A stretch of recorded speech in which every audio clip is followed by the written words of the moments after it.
Hi friends! ఇంకొక మంచి veg రెసిపీతో అయితే మీ ముందుకొచ్చేసాను. ఇంకా మనము పెళ్ళిళ్ళలో, క్యాటరింగ్‌లలో క్యాప్సికమ్ కర్రీ చేస్తూ ఉంటారు గదా! సో, అదే స్టైల్‌లోనే క్యాప్సికమ్ గ్రేవీ కర్రీ అయితే చేశాను. ఇంకొకసారి పిల్లలు నాన్ వెజ్ చేసినా గూడా వెజ్ కావాలి అంటారు గదా! సో, అలాంటప్పుడు ఈ కర్రీ అయితే ప్రిఫర్ చేయండి. చాలా బావుంటుంది. చపాతీలోకి, పుల్కాలోకి దేంట్లోకైనా సూపర్ కాంబినేషన్ అని చెప్పొచ్చు. ఇదైతే గిన నేను చపాతీ చేసి దానికి కాంబినేషన్‌గా క్యాప్సికమ్ కర్రీ అయితే చేశాను. చాలా బావుందనేసి పిల్లలైతే బాగా ఎంజాయ్ జేశారు. ఇంకా మనము ఎంత నాన్ వెజ్ కర్రీ చేసినా ఒక్కొక్కసారి వెజ్జే కావాలి. వెజ్జే ప్రిఫర్ చేస్తూ ఉంటారు. ఎందుకంటే వెజ్‌లో గూడా చాలా వెరైటీస్ ఉంటాయి. అందులో గూడా ఈ క్యాప్సికమ్ గ్రేవీ కర్రీ అయితే చాలా బావుంది. ఇంకా స్కిప్ చేయకుండా వీడియో కంటిన్యూస్‌గా చూడండి. మీకే అర్థమవుతుంది ఎలా చేశాను ఏంటి అనేది.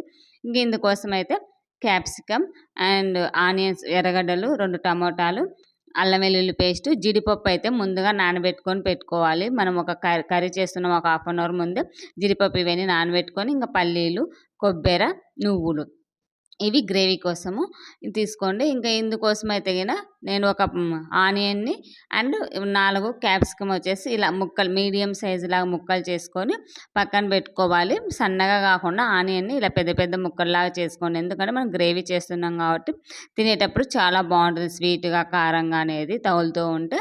ఇంకొక ప్యాన్ తీసుకొని ఇందులోకి పల్లీలు, ఎండు కొబ్బరి ఇవన్నీ మరీ ఎక్కువ ఫ్రై అవ్వనీయకోకుండా కొంచెం పచ్చి స్మెల్ పోయేంత వరకు ఫ్రై చేసుకోవాలి. ఇంకా అలాగే ఇందులోకి నువ్వులు కూడా ఎక్కువ ఫ్రై చేయాల్సిన అవసరం లేదు. మనం లాస్ట్‌లో ఈ పల్లీలు, కొబ్బరి ఇవన్నీ ఏగిపోయిన తర్వాత మనం దించేస్తాం గదా! అప్పుడైతే గిన ఈ నువ్వులనేది యాడ్ చేసుకుంటే సరిపోతుంది. అవి కూడా ఊరికే పటపట అనే సౌండ్ వస్తుంది గదా! మనం ఆ సౌండ్ వచ్చినప్పుడు దించేసుకుంటే సరిపోతది. లేదంటే ఎక్కువ ఫ్రై చేసామంటే కొంచెం మాడిపోయి స్మెల్ అనేది డిఫరెంట్‌గా ఉంటుంది నువ్వులనేది. సో, ఇదొక్కటి కేర్‌ఫుల్‌గా అయితే గ్రేవీ కోసం ప్రిపేర్ చేసుకోండి. ఇంక ఇందులోకి మనం నానబెట్టుకున్న జీడిపప్పు యాడ్ చేస్తే గన గ్రేవీ అనేది చాలా బావుంటుంది. ఇంకా గ్రేవీ కోసం అయితే అవన్నీ ఫ్రై చేసుకొని పక్కన పెట్టుకున్న తర్వాత ఇంకొక కడాయి తీసుకొని ఇందులోకి కొంచెం ఆయిల్ తీసుకొని ఆయిల్లోకి మనం కట్ చేసుకున్న ఆనియను, క్యాప్సికమ్ ఇవి ఉన్నాయి కదా! ఇవైతే ఫ్రై చేసుకోవాలి. ఆటోమేటిక్‌గా మనకు ఆనియన్, క్యాప్సికమ్ అనేది ఆటోమేటిక్‌గా మనకు ఉడికిపోతుంది తొందరగా. ఎక్కువ టైం ఏం తీసుకోదు ఇదైతే గిన. ఎందుకంటే మనం కొంచెం ఆయిల్‌లో ఫ్రై చేసుకొని తీసుకున్నామంటే ఆ స్మెల్ గానీ, తినేటప్పుడు ఆ టెక్స్చర్ గానీ చాలా బావుంటుందనమాట. కొంచెం క్రిస్పీగా బావుంటుందనమాట. ఇంకా ఇలా నేను వీడియోలో చూపించిన విధంగా ఈ విధంగా కొంచెం కలర్ పైన ఉంటుంది కదా స్కిన్ అనేది అది వైటిష్ లాగా బబుల్స్ లాగా వస్తుంది కదా! అప్పుడైతే గన తీసి ఒక కప్పులో నుంచి తీసి పక్కన పెట్టేసుకోండి. ఇంకా ఇదే కడాయిలోనే మనము కర్రీకైతే ఇంకా యాడ్ చేసేసుకోవాలి. ఇవి బిర్యానీ మసాలా షాజీరా, చెక్క, లవంగాలు, అనాసపువ్వు అండ్ బిర్యానీ ఆకు ఈ 4 వేసుకున్నాను. ఇంకా ఎక్కువ మసాలాలు కూడా అవసరం లేదు. పిల్లలు కూడా ఒక్కొక్కసారి ఎక్కువ మసాలా వేసినా కూడా పిల్లలు కూడా తినరు కదా! సో, అందుకనేసి ఈ ఫ్లేవర్స్ అయితే యాడ్ చేసిన తర్వాత ఇంకొక పచ్చి ఎర్రగడ్డ తీసుకొని ఈ ఆనియన్‌ని మంచిగా మిక్సీ పట్టేసుకోవాలి. లేదు అంటే గనుక మీది ఏదైనా షార్ప్‌నర్ అది ఉంటుంది కదా! ఆనియన్స్ వెజిటబుల్ షార్పర్ దాంట్లో అయితే చేసుకున్నా సరిపోతుంది. ఇవి గ్రేవీ కాబట్టి కొంచెం మెత్తగానే ఉంటే మనకి తినేటప్పుడు బావుంటుంది. అందుకనేసి నేను మిక్సీ పట్టేసుకొని వేసుకున్నాను. ఇంక తర్వాత అల్లం వెల్లుల్లి పేస్ట్ ఫ్రెష్‌గా ఇంక ఆ రోజు ప్రిపేర్ చేసిన అల్లం వెల్లుల్లి పేస్టు అది ఫ్రై చేస్తుంటే స్మెల్ అయితే గన చాలా బావుంది ఫ్రెండ్స్. అదిరిపోయిందని చెప్పొచ్చు స్మెల్ అయితే గన.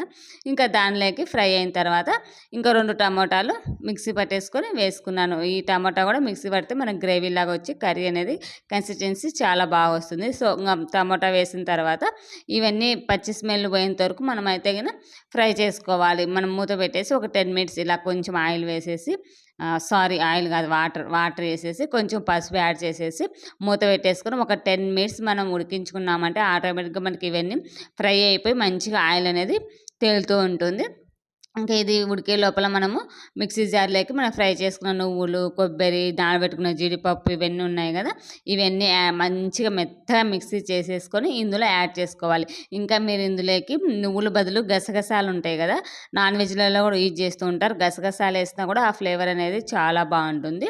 ఇంకా ఈ పేస్ట్ వేసిన తర్వాత ఇందులోకి స్పైస్‌కి తగ్గట్టు ఎండు కారం వేసుకుంటున్నాను. మీరు కావాలంటే పచ్చిమిర్చి కూడా యాడ్ చేసుకోవచ్చు ఇందులో. ఇంకా నేను పిల్లల కోసం చేస్తున్నాననేసి కొంచెం ఎండు కారం వేసాను. ఒక స్పూనున్నర అంతే ఎక్కువ కూడా యాడ్ చేయలేదు. ఇంకా తర్వాత మనం మిక్సీ జార్‌ని కొంచెం వాటర్ ఏసేసి కడిగేసి ఈ గ్రేవీలో వేసేసిన తర్వాత మనం ఫ్రై చేసుకున్న క్యాప్సికమ్, ఆనియన్ ఇవన్నీ ఉన్నాయి గదా! ఇవన్నీ వేసేసుకొని వాటర్ ఇంక కొంచెం యాడ్ చేసేసుకొని మూత పెట్టేసుకొని మనము సిమ్‌లో ఒక 10 మినిట్స్ సిమ్‌లో ఉడికించాము అంటే మనకు ఈ క్యాప్సికమ్, ఆనియన్ ఇవన్నీ ఫ్రై చేసాం కాబట్టి ఎక్కువ టైం ఏమి అవసరం లేదు. ఇంక తర్వాత కొంచెం ధనియాల పొడి, కొంచెం గరం మసాలా. ఇంతేనండి మసాలాలు అయితే. ఇవి కూడా యాడ్ చేసేసి అన్నీ మంచిగా మిక్స్ చేసేసి పక్కన మూత పెట్టేసుకొని ఒక 10 మినిట్స్ ఉడికించుకున్నామంటే ఆయిల్ అనేది పైకి వచ్చేస్తుంది. ఇంకా ఆటోమేటిక్గా మన కర్రీ అనేది రెడీ అయిపోతుంది. చాలా బాగుంటుందండి. పిల్లలైతే చాలా ఇష్టపడతారు దీన్ని చపాతీలో తినడానికైతే గిన. చాలా బాగుంటుంది టేస్ట్ చేసిన తర్వాత. ఇంకా చూసారు కదా ఇట్లా ఆయిల్ తేలిన తర్వాత ఇందులోకి కొత్తిమీర యాడ్ చేసేసుకొని దించేసుకొని సర్వ్ చేసుకోవడం ఫ్రెండ్స్. మీరు కూడా ట్రై చేసి మీ పిల్లలకైతే ఇవ్వండి. చాలా ఇష్టపడతారు. ఎలా ఉంది ఏంటి అని అది షేర్ చేసుకోండి. అలాగే మన ఛానల్ ఎవరైనా ఫస్ట్ టైం చూస్తున్నట్లయితే ప్లీజ్ సబ్స్క్రైబ్ చేయండి. ప్రసు మోహన్ వంటిల్లు. సబ్స్క్రైబ్ మీద క్లిక్ చేస్తే ఆల్ అనే ఆప్షన్ వస్తుంది. ఆల్ మీద క్లిక్ చేస్తే నేను పెట్టగానే నోటిఫికేషన్ వస్తాయి. ఇంకా అలాగే మీకు ఈ కర్రీ నచ్చినట్లయితే ప్లీజ్ లైక్ చేసి మీ ఫ్రెండ్స్కి అయితే ఫార్వర్డ్ చేయండి. మీరు ఫార్వర్డ్ చేయడం వల్ల లైక్ ఇవ్వడం వల్ల నా వీడియో ఇంకా కొంచెం పుష్ ముందుకైతే వెళ్తాయి. ఇంకా చూసారు కదా వేడి వేడి చపాతీ విత్ కర్రీ అయితే కానీ అసలు చాలా బాగుందండి. ఇంకా ఏది చేసినా నువ్వే తింటావు మమ్మీ ఫస్ట్ మాకు పెట్టమని మా పాప అయితే డిమాండ్ చేస్తూ ఉంటుంది. చాలా బాగుంది కర్రీ విషయానికి వస్తే కూడా. ఇంకా చేపలు ఉన్నాయి కదా, చేపలు అయితే మేము తిన్నాం. ఈ కర్రీ పిల్లలకైతే పెట్టాం ఫ్రెండ్స్. ఎలా ఉంది ఏంటి అనేది ఖచ్చితంగా షేర్ చేయండి. By by.